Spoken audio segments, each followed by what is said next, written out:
പല കാര്യങ്ങൾ നിങ്ങൾ ചെയ്തുകൊണ്ട് ഓരോ സ്ഥലങ്ങളിലായിട്ട് നിങ്ങൾ ഇരിക്കുകയായിരിക്കാം. എന്നാൽ കർത്താവ്, എന്നാൽ ഞങ്ങൾക്ക് നിങ്ങളോടൊരു അപേക്ഷയുണ്ട്. അല്പസമയം ഞങ്ങളുടെ ഈ സന്ദേശത്തെ വളരെ ശ്രദ്ധയോടുകൂടി നിങ്ങൾ കേൾക്കണം എന്നുള്ളതായിരിക്കുന്ന ഒരു അപേക്ഷ ഈ സമയത്ത് ഞങ്ങൾ നിങ്ങളെ അറിയിക്കുകയാണ്. നമുക്കറിയാം, ഇങ്ങനെയുള്ളതായിരിക്കുന്ന പല സ്ഥലങ്ങളിലും പലരും കടന്നു വരാറുണ്ട്. അതൊക്കെ ഒരു തിരഞ്ഞെടുപ്പിന്റെ ഭാഗമായിട്ട്, ഇലക്ഷന്റെ ഭാഗമായിട്ട് അനേകർ കടന്നു വരികയും നിങ്ങൾ ഇന്ന സ്ഥാനാർത്ഥിക്ക് വോട്ട് കൊടുക്കണം എന്ന് പറയുകയും ചെയ്യുന്നത് ഒരുപക്ഷെങ്കിൽ നിങ്ങൾ പലരും ഇവിടെ വന്നിട്ടുള്ള പലരെയും നിങ്ങൾക്കറിയാം. ഞങ്ങളും അതുപോലെ തന്നെ ഒരു ഇലക്ഷനോടുള്ള ബന്ധത്തിലാണ് ഞങ്ങൾ കടന്നു വന്നിരിക്കുന്നത്.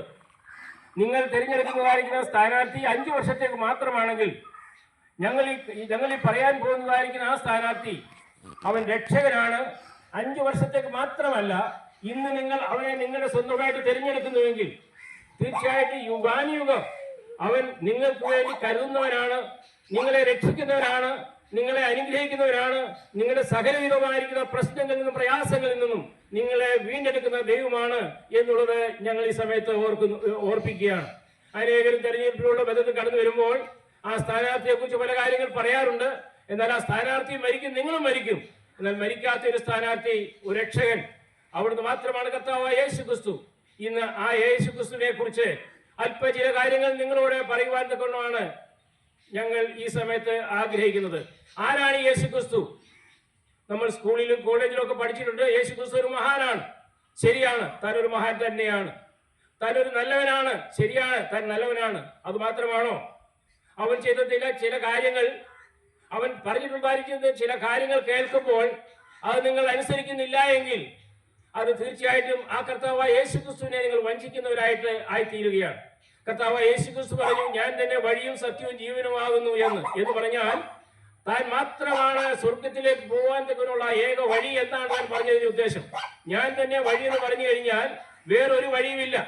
ഒരുപക്ഷെ നമ്മുടെ മുൻപാകെ നമ്മൾ ഇതുവരെ ചിന്തിച്ചു വച്ചിരിക്കുന്നത് അനേക വഴികളുണ്ട്, ഏതെങ്കിലും വഴികളിൽ കൂടി സ്വർഗത്തിൽ എത്തിച്ചേരാം എന്നുള്ള ഒരു ചിന്താഗതി കൂടി ആയിരിക്കാം എന്റെ വാക്കുകളെ നിങ്ങൾ കേൾക്കുന്നത്. എന്നാൽ നിങ്ങൾ ആരെ മഹാനെന്ന് പറയുന്നു, ആരെ നിങ്ങൾ നല്ലവനെന്ന് പറയുന്നു, ആ വ്യക്തി പറഞ്ഞ കാര്യമാണ്, ഞാൻ തന്നെ വഴിയും സത്യവും ജീവനുമാകുന്നു. ഒന്നുകിൽ ഈ കർത്താവായ യേശു ക്രിസ്തുവിന്റെ വാക്കുകൾക്ക് നിങ്ങൾ വില കൊടുക്കണം, അല്ലെങ്കിൽ യേശു ക്രിസ്തുവിനെ നിങ്ങൾ ഒരു വഞ്ചകനായിട്ട് തന്നെ പറയണം. മഹാൻ എന്ന് പറയുവാൻ ഒരിക്കലും സാധ്യമല്ല. താൻ മഹാനാണെന്ന് പറയുന്നു, താൻ നല്ലവനാണെന്ന് പറയുന്നു, എന്നാൽ തന്റെ വാക്കുകൾ കേൾക്കുമ്പോൾ അത് അംഗീകരിക്കുവാൻ കൊണ്ട് സാധിക്കുന്നില്ല. പ്രിയമുള്ളവരെ, എന്റെ വാക്കുകൾക്ക് നിങ്ങളോട് ഓരോരുത്തരും എനിക്ക് പറയുവാൻ കൊടുക്കുന്നത്, അവൻ മഹാനാണ്, നല്ലവനാണ്. മാത്രമല്ല, ലോകത്തിന്റെ രക്ഷിതാവായിട്ട് 2000 വർഷങ്ങൾക്ക് മുമ്പ് ഈ താണലോകത്തിലേക്ക് കടന്നു വന്ന് എന്നെയും നിങ്ങളെയും സ്നേഹിച്ചവരാണ് ഈ കർത്താവായ യേശു ക്രിസ്തു. ഞാൻ ചോദിക്കട്ടെ, ഈ ലോകത്തിൽ മരിക്കുവാൻ വേണ്ടി കടന്നു വന്ന ആരെങ്കിലും ഉണ്ടോ? ആരുമില്ല. ആരും തന്നെ മരിക്കുവാനായിട്ട് കടന്നു വന്നവരല്ല. നാം ആരും മരിക്കുവാൻ ആഗ്രഹിക്കുന്നവരല്ല. എന്നാൽ മരിക്കുവാനായിട്ട് ഈ ലോകത്തിൽ കടന്നതായിരിക്കുന്ന ഒരേ ഒരു വ്യക്തി മാത്രം, ചരിത്രത്തിൽ ഒരു വ്യക്തി മാത്രം, അത് ഞങ്ങളുടെ കർത്താവായ യേശു ക്രിസ്തു മാത്രമാണ്. എന്തിനാണ് താൻ കടന്നു വന്നത്? സ്വർഗത്തിലെ സകല മഹിമകളും വിടിഞ്ഞിട്ട് ഈ താണഭൂമിയിലേക്ക് ഞാൻ നിങ്ങൾ പാർക്കുന്നതായിരുന്ന ഈ സ്ഥലത്തേക്ക് കടന്നു വന്ന് എന്നെയും നിങ്ങളെയും മാടി വലിക്കുവാൻ കാരണം എന്താണ്? കാരണം ഒന്ന് മാത്രമേ ഉള്ളൂ, നാം പാപമംഗലമായിരിക്കുന്ന ജീവിതം നയിച്ചുകൊണ്ട് നമ്മുടെ യാത്ര നരകത്തിലേക്കാണ്.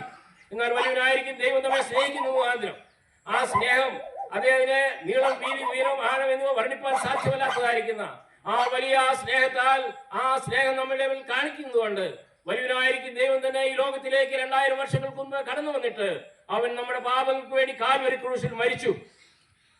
പ്രിയരെ, ഞാൻ ചോദിക്കട്ടെ, അവൻ മഹാനാണെങ്കിൽ അത് മാത്രമല്ല, അവിടെ കൊണ്ട് നിങ്ങളൊരു പുഷ്പപ്പെടുവാൻ പാടില്ല. അവനൊരു രക്ഷകനാണ്. അവനൊരു രക്ഷകനാണ്. കാരണം അവൻ മാത്രമാണ് ഈ ലോകത്തിൽ പാപമില്ലാത്തവനായിട്ട് ജനിച്ചത്. അത് ഒരുപക്ഷെ നിങ്ങൾ ചോദിക്കാം, എങ്ങനെയാണ് അവൻ പാപമില്ലാതെ ജനിച്ചത്? അതേ പ്രിയരെ, ഈ ലോകത്തിൽ ജനിച്ചവരെല്ലാം, ഏതെല്ലാം മഹാന്മാരും നിങ്ങൾ പറയുന്നു, അവരെല്ലാം മൺമറിഞ്ഞ് ലോകത്തിൽ നിന്ന് കടന്നുപോയവരാണ്. കാരണം അവർ മനുഷ്യരാണ്, കാരണം അവർ പാപികളാണ്. അവർ മരിച്ചേ മതിയാകുകയുള്ളൂ. ഈ ശരീരം അത് മണ്ണിൽ നിന്ന് എടുത്തിരിക്കാതിരിക്കാൻ ഈ ശരീരം മണ്ണിൽ തന്നെ കൊടുക്കേണ്ടത് ആവശ്യമാണ്. അതുകൊണ്ട് ഞാനും നീ ഒരു ദിവസം മരിക്കേണ്ടവരാണ്. തീർച്ചയായിട്ടും മരിക്കും, യാതൊരു സംശയവുമില്ല. എന്നാൽ മണ്ണിൽ നിന്നും അല്ലാത്തവൻ വിണ്ണിൽ നിന്നുമുള്ള ഒരു കർത്താവായ യേശു ക്രിസ്തുവിനെയാണ് ഞാൻ ഇപ്പോൾ സംസാരിക്കുന്നത്. ആ കർത്താവായ യേശു ക്രിസ്തു മണ്ണിൽ നിന്നല്ല, അവൻ വിണ്ണിൽ നിന്ന് വന്നവനാണ്, സ്വർഗത്തിൽ നിന്ന് ഇറങ്ങി വന്നവനാണ്. അവൻ ജീവനുള്ള അപ്പമാണ്, അവൻ വഴിയാണ്, സത്യമാണ്, ജീവനാണ് എന്ന് വചനം വളരെ വ്യക്തമായിട്ട് പറയുന്നു. ആ കർത്താവായ യേശു ക്രിസ്തു പറഞ്ഞത് തന്നെ പറ്റി താൻ പറയൂ, ഞാൻ നല്ല ഇടയനാണ്, ഞാൻ നല്ല ഇടയനാണെന്ന് പറയുവാൻ തക്കണം കാരണം എന്ത്? അനേകം നല്ല ഇടയന്മാരുണ്ട്, എന്നാൽ നല്ല ഇടയെന്ന് പറയുവാൻ തക്കണം കാരണം ഒന്ന് മാത്രമേ ഉള്ളൂ, ആടുകൾക്ക് വേണ്ടി തന്നെ ജീവനെ കൊടുത്തതുകൊണ്ടാണ്. പിന്നെ ഞാനൊരു കാര്യം പറയട്ടെ, എനിക്ക് നിങ്ങൾക്ക് വേണ്ടി, നാം ഓരോരുത്തരും ആടുകളായിട്ട് മനുഷ്യരായിട്ട് ലോകത്തിൽ ജീവിക്കുമ്പോൾ നമുക്ക് വേണ്ടി ആരെങ്കിലും മരിച്ചിട്ടുണ്ടോ? ഞാൻ ചോദിക്കട്ടെ, നിങ്ങൾക്ക് ആർക്കെങ്കിലും പറയുവാൻ തക്കോടെ ഇന്ന വ്യക്തി എന്റെ പാപത്തിന് വേണ്ടി മരിച്ചുവെന്ന്, എനിക്ക് ജീവൻ തരുവാൻ വേണ്ടി മരിച്ചുവെന്ന് ആരുമില്ല. ഈ സത്യാവസ്ഥ പറയുവാനായിട്ടാണ് ഞങ്ങൾ ഇന്ന് നിങ്ങളുടെ വീട്ടുമുൻപിൽ ഞങ്ങൾ വന്ന് നിൽക്കുന്നത്. ഞങ്ങൾ ഇത് സംസാരിച്ച പതിയാകല്ലോ. കാരണം കർത്താവായ യേശു ക്രിസ്തു താൻ പോകുന്നതിന് മുമ്പ് പറഞ്ഞു, സ്വർഗത്തിന്റെ ഭൂമിയുടെ അധികാരം എനിക്ക് തന്നിരിക്കുന്നു. ആ അധികാരത്തോടുകൂടി ഞാൻ പറയുകയാണ്, സർവ്വലോകത്തിലും കടന്നുപോയി സുവിശേഷം അറിയിക്കണം. ഏത് സുവിശേഷം?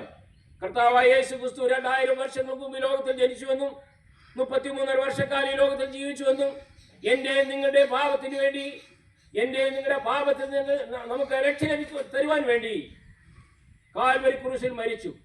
ഒരു ബലി ആവശ്യമായിരുന്നു, അത് രക്തം ചൊരിയേണ്ടത് ആവശ്യമായിരുന്നു. രക്തം ചൊരിയാതെ പാപമോചനമില്ല എന്ന് വളരെ വ്യക്തമായിട്ട് വചനത്തിൽ നമ്മൾ കാണുന്നുണ്ട്. ആ വചനപ്രകാരം, ദൈവശാസ്ത്രപ്രകാരം, ദൈവവചനപ്രകാരം അതേ ഒരു മനുഷ്യ മരിക്കേണ്ടത് ഒരു ബലി ഉണ്ടാകേണ്ടത് ആവശ്യമായിരുന്നു.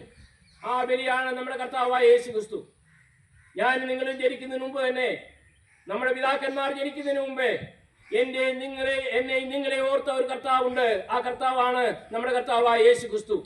അവൻ മഹാനാണ്, അവൻ ദൈവമാണ് എന്നുള്ളത് ഈ സമയത്ത് ഞങ്ങൾ പറയുവാൻ കൊണ്ട് ഞങ്ങൾ ആഗ്രഹിക്കുകയാണ്.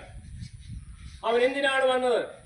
അവൻ പറയൂ, ഞാൻ വന്നിരിക്കുന്നത് ആടുകൾക്ക് വേണ്ടി തന്റെ ജീവനെ കൊടുക്കുവാൻ വേണ്ടി, നമ്മുടെ പാപങ്ങൾക്ക് വേണ്ടി നമുക്ക് ജീവൻ ലഭിക്കുവാൻ തക്കണം, പാപാന്തകാരത്തിൽ നിന്ന് നമ്മെ രക്ഷിക്കുവാൻ വേണ്ടി നമ്മുടെ കർത്താവായ യേശു ക്രിസ്തു വന്നു. അതേ ആ കർത്താവായ യേശു ക്രിസ്തുവിനെ പറ്റി പറയുന്നത്, തീമോഥെയോസിന്റെ ലേഖനത്തിൽ പറയുന്നത്, ആകാശ പിതാവിന് വലുവനായിരിക്കും ദൈവത്തിനും മനുഷ്യർക്കും മധ്യസ്ഥനായി ഒരുവൻ മാത്രം. അതെ, ഞാൻ വീണ്ടും ആവർത്തിക്കുകയാണ് ആ പദം, ഒരുവൻ മാത്രം. ഒരുപക്ഷെങ്കിൽ നിങ്ങൾ മുൻപ് തന്നെ പാരമ്പര്യപ്രകാരം നിങ്ങൾ ചിന്തിച്ചു വന്നേക്കാം പല പല മധ്യസ്ഥന്മാരുണ്ടെന്നുള്ളത്. ഇല്ല, വചനപ്രകാരം ഒരു മധ്യസ്ഥൻ മാത്രമേ ഉള്ളൂ, ഒരേ ഒരു മധ്യസ്ഥൻ. ആ മധ്യസ്ഥൻ മറ്റാരുമല്ല. നിങ്ങളുടെ മനോമുഖരത്തിൽ ഒരുപക്ഷെങ്കിൽ വേറെ പല മധ്യസ്ഥന്മാരെയും നിങ്ങൾ ചിന്തിക്കുന്നുണ്ടായിരിക്കാം. എന്നാൽ വചനം വളരെ വ്യക്തമായി പറയുന്നു, ദൈവത്തിനും മനുഷ്യർക്കും മധ്യസ്ഥൻ ഒരുവൻ മാത്രം, കർത്താവായ യേശു ക്രിസ്തു എന്ന് വളരെ വ്യക്തമായിട്ട് ബൈബിൾ രേഖപ്പെടുത്തിയിട്ടുണ്ട്. അങ്ങനെയെങ്കിൽ എന്റെയും നിങ്ങളുടെയും മധ്യത്തിൽ ഒരു മധ്യസ്ഥൻ ആവശ്യമായിരുന്നു. എന്തുകൊണ്ട്?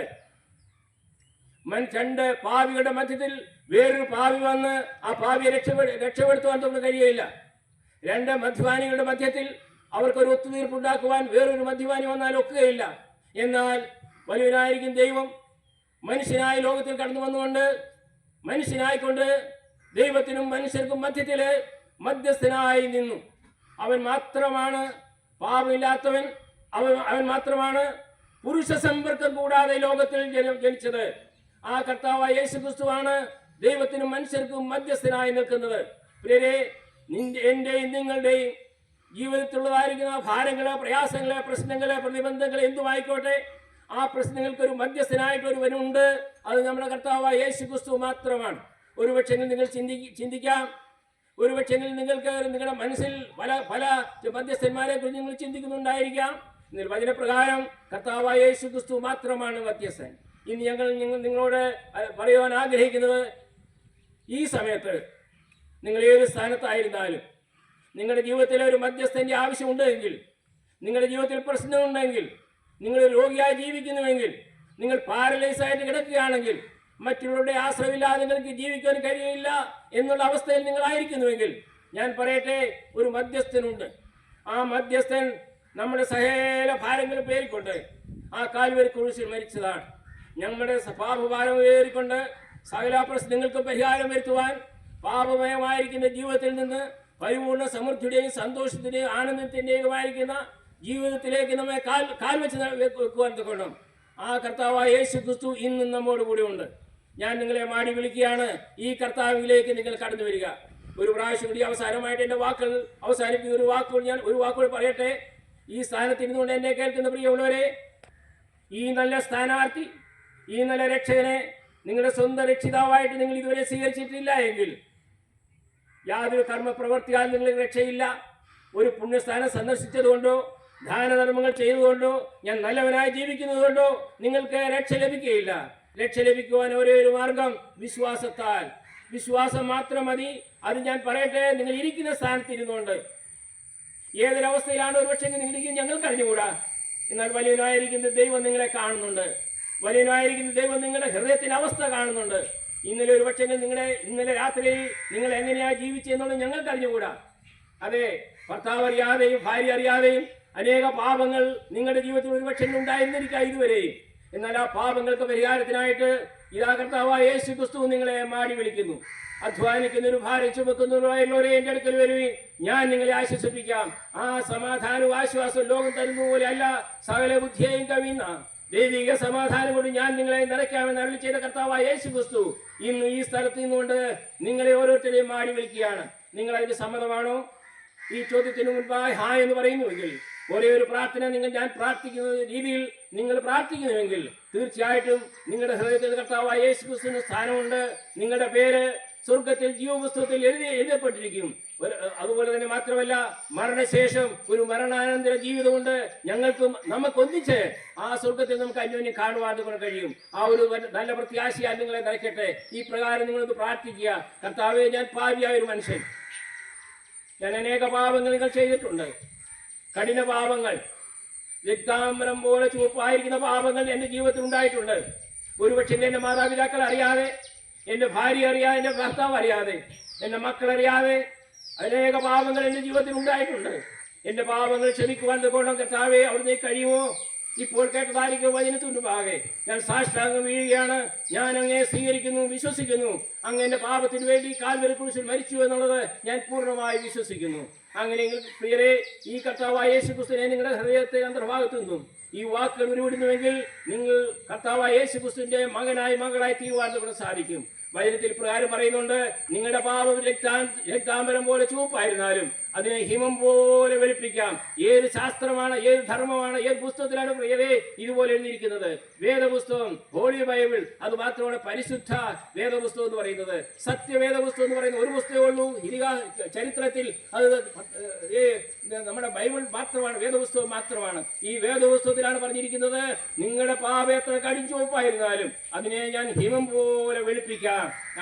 ഈ സ്ഥാനത്തിരുന്നുകൊണ്ട് ഞങ്ങൾ നിങ്ങളെ ആഹ്വാനം ചെയ്യുകയാണ്, നിങ്ങളെ ഞങ്ങൾ വിളിക്കുകയാണ്. ആരെങ്കിലും തുടരായിരിക്കുന്ന പാപത്തിന് അധീനരായി സാത്താന്റെ പാപം ചെയ്തുകൊണ്ട് മുൻപോട്ട് പോകുന്നുവെങ്കിൽ ഇതായി സമയം. ഒരുപക്ഷെ ഞങ്ങളിവിടെ കടന്നു വന്നിരിക്കുന്ന മുഖാന്തരം നിങ്ങളിൽ ചിലരെങ്കിലും ഈ വിശ്വാസത്തിലേക്ക് കടന്നു പോകാൻ ദൈവം ആഗ്രഹിക്കുന്നുണ്ട്. അതുകൊണ്ടാണ് ഞങ്ങൾ ഈ സമയത്ത് ഈ സ്ഥാനത്തേക്ക് കടന്നു വന്നിരിക്കുന്നത്. അവൻ ഹിമം പോലെ വെളുപ്പിക്കും. നിങ്ങളുടെ പാപങ്ങൾ മാറി നിങ്ങളെ പരിശുദ്ധ രീതിയിലേക്ക് കൊണ്ടുപോകാൻ കഴിയും.